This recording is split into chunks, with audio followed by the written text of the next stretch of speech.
ಇದು ಬಿಸಿಲ ನಾಡು ಆಗಿರ್ತಕ್ಕಂಥ ವಿಜಯನಗರ ಸಂಸ್ಥಾನದ ಒಳಗಡೆ ಆಡಳಿತಕ್ಕೆ ಒಳಪಟ್ಟು ಬೇರೆ 2 ರಾಜ್ಯಗಳಾಗಿ ಮಾರ್ಪಾಡಿ ಆಗಿ ಒಂದು ಬಳ್ಳಾರಿ ಜಿಲ್ಲೆ, ಇನ್ನು ಒಂದು ಅನಂತಪುರ ಎನ್ನುವ ಒಂದು ಜಿಲ್ಲೆಯ ಜೊತೆಗೆ ನಾಮಕರಣ ಹೊಂದಿ 45 ಡಿಗ್ರಿ ಉಷ್ಣಾಂಶದಲ್ಲಿ ಟೆಂಪರೇಚರಲ್ಲಿ ಇಲ್ಲಿ ಕೂಡ ಆ್ಯಪಲ್ ಬೆಳೆಯನ್ನು ಬೆಳೆಯುವ ಪ್ರಯತ್ನವನ್ನು ಇಲ್ಲಿಯ ರೈತರು ಮಾಡಿದ್ದಾರೆ.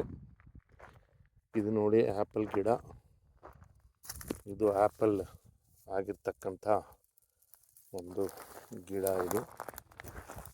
ಇದನ್ನು ನೋಡಿದರೆ ಯಾವುದೇ ಬೆಳೆ ಯಾವುದೇ ಒಂದು ಪ್ರದೇಶಕ್ಕೆ ಸೀಮಿತವಲ್ಲ. ಎಲ್ಲ ಪ್ರದೇಶದಲ್ಲಿ ಎಲ್ಲ ಬೆಳೆಗಳನ್ನು ಬೆಳೆಯಬಹುದು. ಮುಖ್ಯವಾಗಿ ನಮಗೆ ಬೆಳೆಯುವ ಒಂದು ಉದ್ದೇಶ ಬೇಕು.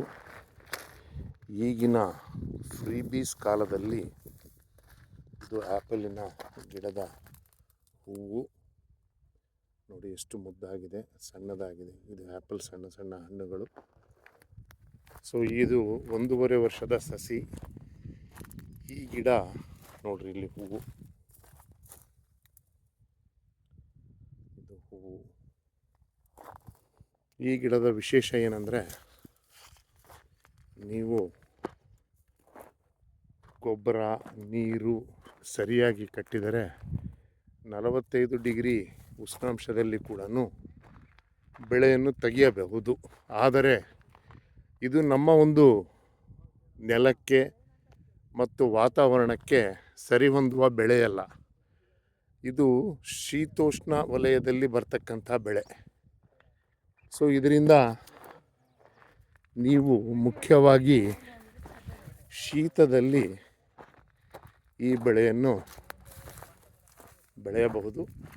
ಆದರೆ ತೆಗೆದುಕೊಳ್ತಕ್ಕಂಥ ಒಂದು ರಿಸ್ಕನ್ನು ತೆಗೆದುಕೊಂಡು ಒಂದು ಪ್ರಯೋಗವನ್ನು ಮಾಡಬಹುದು. ಇದು ನೋಡಿ ಆ್ಯಪಲ್ ಗಿಡ.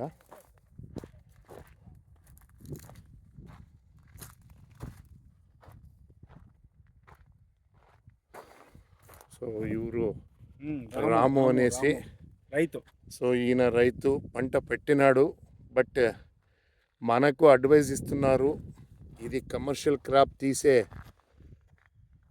ఒక ప్రావిజన్ రాదు ఇక్కడ అని. ఎందుకంటే ఇది జనరల్గా పట్టుబడి ఎక్కువ పెట్టాలా. తర్వాత మనకి ఇది దీని మీద ಅವಲಂಬಿస్తే, ಇದರ ಮೇಲೆ ಅವಲಂಬನೆ ಆದರೆ ನಮಗೆ ಯಾವುದೇ ಬೆಳೆ ಬರುವುದಿಲ್ಲ.